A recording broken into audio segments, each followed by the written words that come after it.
Yeah, Floyd Mayweather's a GOAT. Oh, absolutely. But Terence Crawford will whoop his ass.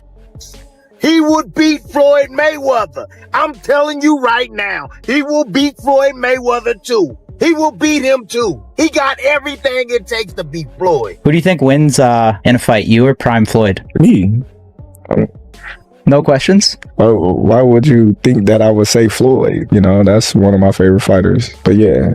When the man once hailed as the definition of perfection in the ring comes face to face with a fighter who later redefined dominance. On one side is Floyd "Money" Mayweather, an undefeated icon who walked away from the sport without a single loss. On the other is Terence "Bud" Crawford, a modern powerhouse who's conquered division after division. What began as quiet speculation has grown into full-blown excitement. Mayweather is considering a true return to boxing, gloves on, under the bright lights, with Crawford as the potential opponent. This wouldn't be just another match. It's about legacy, pride, and answering a generational question. Who is the best of their time? Any chance that you would take a professional bout in the future after Mike? Or is that off the table? Let's own it. Let's own it. It's been talks. It's possible. Okay, so not totally against that possibility. No, not at all. Plenty of names are being tossed into the conversation. Gervonta Davis, Jake Paul, even Manny Pacquiao. But Floyd Mayweather has only one man on his radar, Terence Crawford. And the reason is simple. Right now, Crawford is widely regarded as the best pound-for-pound fighter on the planet. Mayweather himself has called him the greatest of this era. And Crawford has done more than earn that praise. He shocked the boxing world by not only defeating Canelo Alvarez, but dictating the entire fight from start to finish, something many believed no one at his size could ever pull off. Thank you, GOAT, because you are the GOAT of this era. Terence "Bud" Crawford. After the fight, even Canelo had to give Crawford his due. He admitted, Terence Crawford is better than Floyd Mayweather. Let that sink in. Remember, Canelo faced both men when they were still in their primes. Mayweather was sharp, youthful, and hungry when they met. And Crawford, according to Canelo, was operating at an even higher level when they stepped into the ring. That comparison coming from Canelo himself speaks volumes. How hard did he hit? How hard did he hit? He didn't hit as hard as I thought he was. You know, he's definitely technical, but, you know, I've been hit harder. Canelo Alvarez is widely regarded as one of the greatest fighters of this generation, so his opinion carries real weight. And if he's saying Crawford is better than Mayweather, you can bet that stings a little. A comment like that is guaranteed to hit Floyd's pride, especially coming from a man who shared the ring with both of them. And lastly for me, champ, in the world of comparisons that we live in right now, if you can, compare and contrast the fight between yourself and Floyd Mayweather Jr. and tonight's bout with Terence "Bud" Crawford, if you can. No, I think Crawford is way better than Floyd Mayweather. Floyd's entire legacy is centered on being untouchable, on the belief that nobody could beat him, and nobody ever would. He said afterwards, you are better than Floyd Mayweather, and I know you don't like those comparisons. I know you don't like when people pitch you two together, but when you heard that, what did you think? How did that feel to hear that from someone like him? I just was like, well, you know, it's his personal opinion. He was in the ring with both of us, so a lot of people, you know, they can say what they want, but he's actually been in the ring with both of us. You know, one where he felt like he was at the best, you know, and another where he felt like he was at a disadvantage when he had a rehydration clause and he was younger. So, you know, I don't know, you know, I don't go off of that. You know, Floyd is the best fighter, you know, in his era, and I feel like I'm the best fighter in my era. Floyd once dismissed Canelo as easy work, but now that same Canelo is publicly saying Crawford is the superior fighter. That stings, and more experts are beginning to agree with him. I had to have 70 fights, or 150 fights, 300 fights. Did I not beat the most world champions? Yes, you did. Okay. And in the least amount of fights? Yes, you did. Who got the highest gate? Floyd Mayweather. Who made the most money? You did. Who was the most accurate fighter of all time? You were. So it's basically saying that... The greatest of all time. Okay. To reclaim that spotlight, Floyd's eyes are on Crawford. For him, this isn't just about a payday. It's about restoring his place at the top. The narrative is shifting in a way Floyd has always dreaded. If Crawford walks away undefeated, with a win over Canelo and a resume that unifies fans, many will inevitably start saying what Floyd least wants to hear, that Crawford may have surpassed him. Before the fight, the Crawford-Canelo fight, and you had a Cavs hat on. This time you've got a GOAT hat on. Is that how you're feeling? I know it says Muhammad Ali, but is that how you're feeling about Bud's performance, about his whole career? Yeah, I'm definitely feeling that way, man. He's a GOAT. Greatest of all time, man. You gotta give it to him. You gotta give it to him. You gotta give it to his coaches. Not just me, Saul Red, Bernie, Chet, nutritionists, you know, everybody played a part. Canelo said he's way better than Mayweather. What do you think to that? Who, Terence? Yeah. Oh, of course. Floyd has no intention of letting that narrative take over, which is exactly why a showdown between him and Crawford suddenly makes perfect sense. Where does he rank now, all time, ending this interview? Number one, and the only one that he got at top is Floyd. You know what I'm saying? Terence Crawford's this generation guy, you know what I'm saying, accomplishing all the goals that he accomplished. Matched up? How do they match up, Floyd and Terence? Hey, I'm like this, man. It's going to be great because Floyd, he's about his work. He put in work. We've been watching it for decades, you know what I'm saying? Him coming out of retirement to do this fight, that's a win for the whole world boxing. Every generation from Floyd's generation to this generation didn't get to see it come. That's just like, we never get to see Michael Jordan play, right? But we remember when he used to play. Come on. So. Let's pause to focus on Crawford, because his journey deserves the spotlight. From the start, he aimed to be the best, not just chase fame. At 140 pounds, he made key alliances and decisions that set his path. By the time he reached 147 pounds, there was no doubting his dominance. And then, he stunned the world by stepping into the ring with one of boxing's most feared fighters, Canelo Alvarez. Fought both Canelo and Mayweather. You fought them both. Who did you think was better, Canelo or Mayweather? I know that's Canelo was saying it was Crawford better than Mayweather. I was very impressed with Canelo at 21, but Mayweather was still technically more sound. I think Crawford is better. It would have been a tough fight, but I think Crawford would have had the edge over Mayweather because of the long arms and because it's bigger. But Mayweather is definitely a technician. I mean, like Crawford said, you know, Mayweather has his era, and Crawford, this is his era. Now, the experts are advising him to retire while he's on top, but Crawford isn't made like that. He's never been intimidated or avoided a challenge. Personally, Terence Crawford is the best fighter on the planet. Pound for pound, he's that dude. In this 4-belt era, he is now the undisputed world champion 3 times over. 140 pounds, 147, now 168 pounds, claiming all the belts. You don't see people doing that very often. Going up against a guy who was perceived as being bigger and stronger, Crawford was strong. Crawford was strong enough to fend him off, strong enough to make him respect his own power. He used his jab. He used his distance. He had poise in the ring. He wasn't rattled. He backed up and moved when necessary and kept us different. He exchanged enough to gain respect when necessary. It was a brilliant, brilliant, masterful fight on Terence Crawford's part. The only opponent who might tempt Crawford back into the ring is Floyd Mayweather. Crawford understands exactly what's at stake. Defeating Floyd, even with Floyd being older, would elevate his status and cement his legacy as one of the sport's all-time greats. Personally, I wouldn't be mad if I never see Terence fight again. The way he performed, getting ready to be 38, I think, in a few days. Man, what better way to go out? What better way to tell the game goodbye? What better way? Who you gonna fight? I was arguing with Max on the way to the venue about Boots Ennis. Nah, we don't go fight Canelo and then go back and fight Boots Ennis. I saw a report today, somebody was talking about him going up to light heavyweight. Nah, we don't go up to light heavyweight. We just went up 3 weight classes since the Spence fight and 2 weight classes since the Madrimov fight, my last fight. This is the perfect send-off, Roy. Yep. In my opinion. Without a question. It's the perfect send-off. Floyd isn't just a fighter, he's an icon. Every boxer who came after him has tried to emulate his style. Crawford himself has acknowledged that Mayweather's defensive skills are among the best the sport has ever seen. It's wild, because like if you look at Floyd's resume, it's much deeper than Crawford's. And Floyd was faster and he had a better defense and all that stuff. But Floyd picked and chose when he fought guys, especially once he left lightweight. He wiped out the junior welterweights, bring him.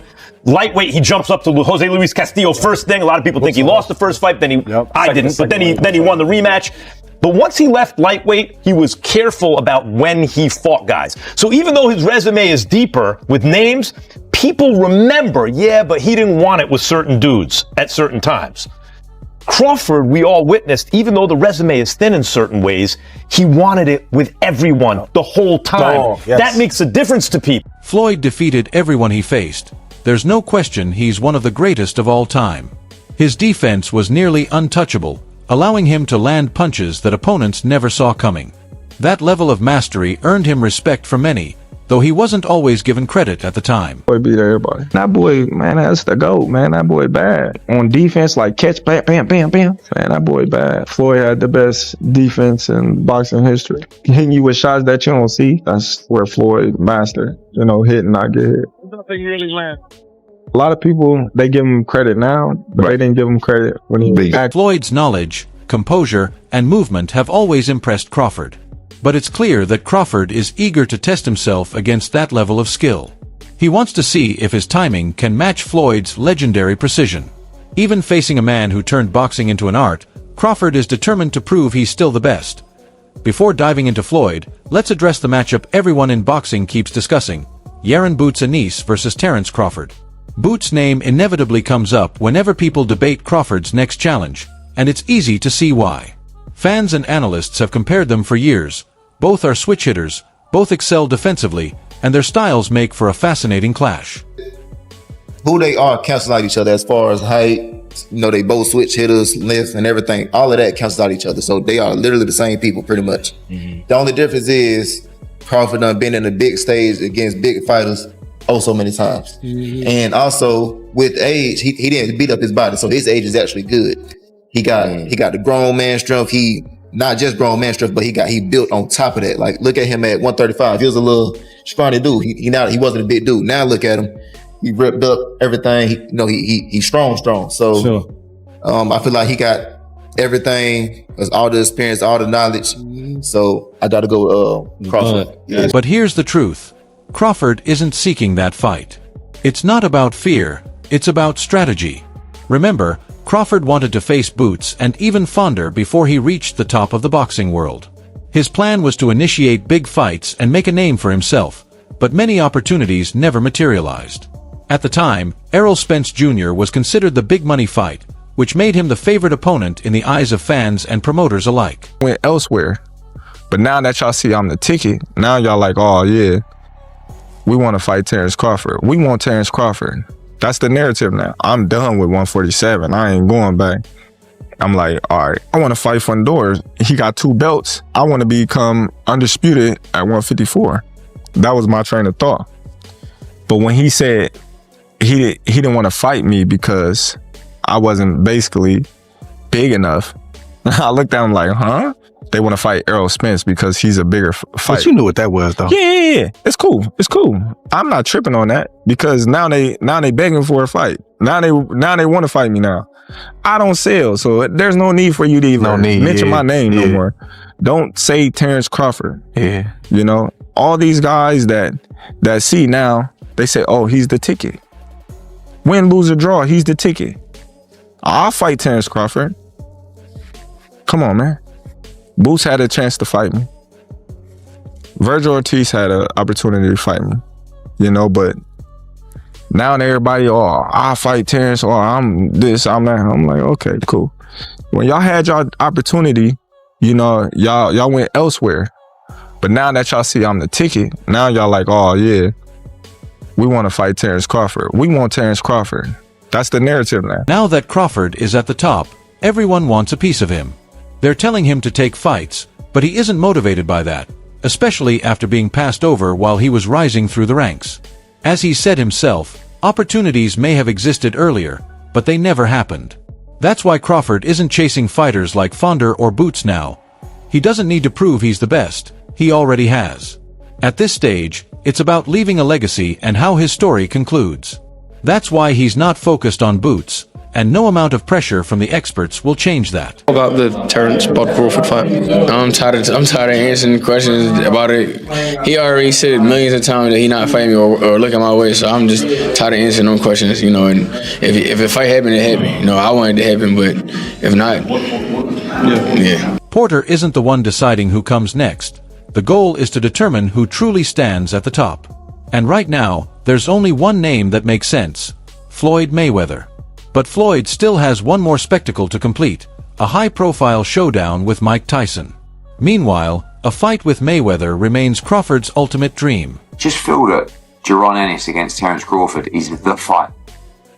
And that can be at 54, it can be at 60. You know, obviously we've got Lima to take care of first, but that for me is one of the great, crossover fights, because Boots is the changing of the guard guy. And Crawford's the guy that's been there and done it all and just proved, that he's still very much in his prime. On paper, it might sound wild. Floyd Mayweather, one of the greatest defensive boxers in history, stepping into the ring with Mike Tyson, one of the hardest hitters the sport has ever seen. Mike Tyson and Floyd Mayweather is happening. What the f*** is going on? This is where boxing is in 2025. And listen, I'm not going to complain because I understand the layout of things. We already had Jake Paul, Mike Tyson. We have Jake Paul, Gervonta Tank Davis. This feels like the Temu version of it. And that sounds crazy because we have two of the greatest of all time about to participate in this, but both of them are about 30 years past their sell-by date in an exhibition bout in which their weights will be 60 to 70 to 80 pounds different. If you got on board with Jake and Mike, it was because at least they were going to weigh the same. I don't even know what to think. Someone on Twitter said it perfectly. Either everybody in the world is going to want to watch this or 10,000 people will watch it. Probably both men want a shit ton of money and they're being promised a shit ton of money, but it's happening. The age gap is significant, and the difference in size is even more noticeable. Opinions on this matchup vary widely. Many fans see it as a cash grab, a spectacle, or a fight that few genuinely wanted to see. If you could have fought any fighter, any era, who would you have picked that you would have liked to fight the most? Floyd Mayweather. I love it. Why? Huh? You want to knock him out? Well, I would love to before him. I wish he was my way. All right, interesting answer. He's very delusional. He can't listen. If he was anywhere near that realm of great Ali, he'd be able to take his kids to school by himself. He can't take his kid to school by himself. And he's talking about he's great. Greatness is not guarding yourself from the people. Greatness is being accepted by the people. He's a little scared man. He's a very small, scared man. Floyd is putting in serious work for this fight because he knows what's on the line. One clean shot from Tyson could end it all. Crawford isn't involved yet, and that's where this comeback narrative pauses. Floyd understands he has to stay sharp and disciplined throughout the bout. With a potential showdown against Crawford on the horizon, he knows he needs to leave the ring unscathed, just like he always has. Floyd Mayweather versus Mike Tyson in an exhibition bout in 2026. I don't know what to say anymore. This whole thing is a big sell, and it's an exhibition, and you're going to get hoodwinked again, and they're going to move around, and nobody's going to get hurt. And that's the state of boxing right now. Now, you can reference, well, they've had bad blood in the past. Cool. One of them is 50 years old. He's 48, but we'll just say 50. Floyd is 50 years old. Mike Tyson is 60 years old. This isn't your normal 50 and 60-year-old. This is a very weathered, hard miles, 50 and 60-year-old fighting for your entertainment. I have no desire to watch this. Fans understand the significance. This isn't just about belts or records anymore. The real debate centers on who is truly the best, a conversation that surfaces in barbershops and boxing podcasts time and again. First, Floyd facing the top-tier Porter. Master versus master, chess against chess. This is the kind of fight boxing fans have dreamed about their entire lives. Now, the stakes get even more real. There's no question that Crawford is among the elite athletes of his generation, and if he comes out on top, it will cement his status even further.